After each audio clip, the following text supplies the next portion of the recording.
It's Populations and Resources, Lesson 2.2, Activity 3. So while we're waiting for the experiment to happen, we'll do a reread. And rereading is a useful practice for scientists to go back in order to deepen their understandings. Oftentimes when we read the first time, we get a basic idea of what the reading is trying to tell us, but then when we reread again, we can gather a deeper understanding and take a closer look at particular items that we might want to have a further understanding of. So the particular thing that we're going to be looking for is for the populations to reproduce, where are they getting the energy storage molecules from?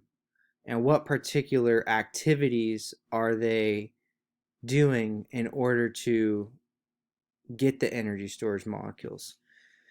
So you chose to read about either sockeye salmon, emperor penguins, fireflies, or elephant seals. So when you're rereading this time, you need to highlight anything that shows what activities that population does that require energy. So as it states, it says, as you reread, highlight activities that sockeye salmon need to do in order to reproduce. So that's the whole point, is trying to figure out what activities the sockeye salmon need to do in order to reproduce. And any information that tells you where the population gets the energy storage molecules that they need. This is important that you do. So let's see. If you noticed, if I click on all of these, it's showing the same article.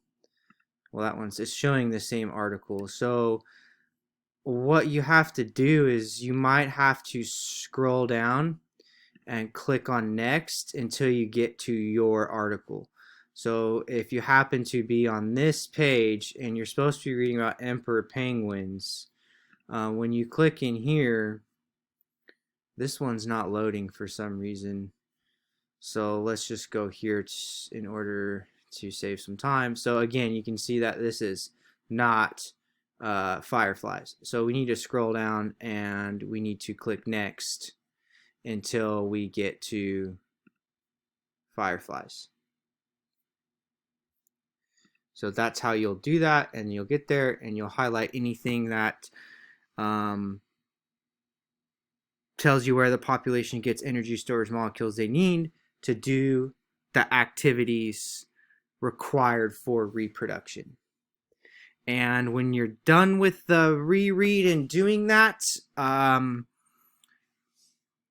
pause the video, go do the reread in activity 3, and then when you're done, you need to come back and watch the rest of the video, because we're going to talk about some of the things that you should have learned. So pause the video, come back.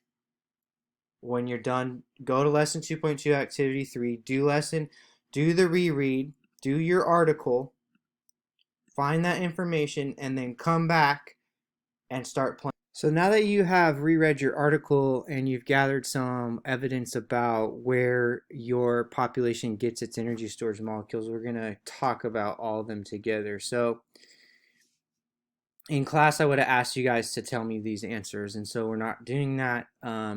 Populations and energy storage molecules. So the sockeye salmon population gets its energy storage molecules from eating shrimp, squid, eel, and other fish. Emperor penguins get their energy storage molecules from eating squid, small fish, and krill. Fireflies get their energy storage molecules from snails. And then elephant seals get their energy storage molecules from eating fish, rays, small sharks, octopuses, and crab. So there's a couple key important vocabulary here. And that is consumer population and resource population. So a consumer population is a population that eats organisms from another population. So in this instance, the sockeye salmon, the emperor penguins, the fireflies, and the elephant seals are all consumer populations. They are eating organisms from another population. So they are eating the shrimp population or organisms from the shrimp population and organisms from the squid population, etc. So again, sockeye salmon, emperor penguins, fireflies, and elephant seals are the consumer population because they eat organisms from another population. And now a resource population is a population that is eaten by organisms from another population.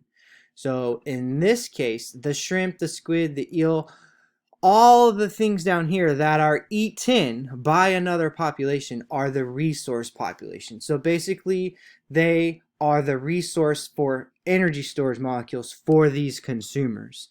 The sockeye salmon, the emperor penguins, the fireflies, elephant seals are consuming these resource populations. So that leads us to a key concept, and that is that organisms in consumer populations get energy storage molecules from eating organisms in resource populations. So this is one way that energy flows through ecosystems.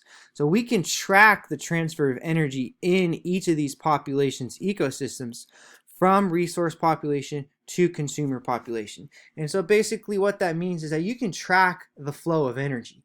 So the shrimp has energy storage molecules, and the sockeye salmon eats the shrimp, and so those energy storage molecules they flow into the sockeye salmon. The sockeye salmon now has those energy storage molecules for it to use. So that energy is flowing towards the consumer population. So resource populations' energy go to the consumer populations. Make sure that you press hand in when you are done with this, which you should be now. So make sure you press hand in.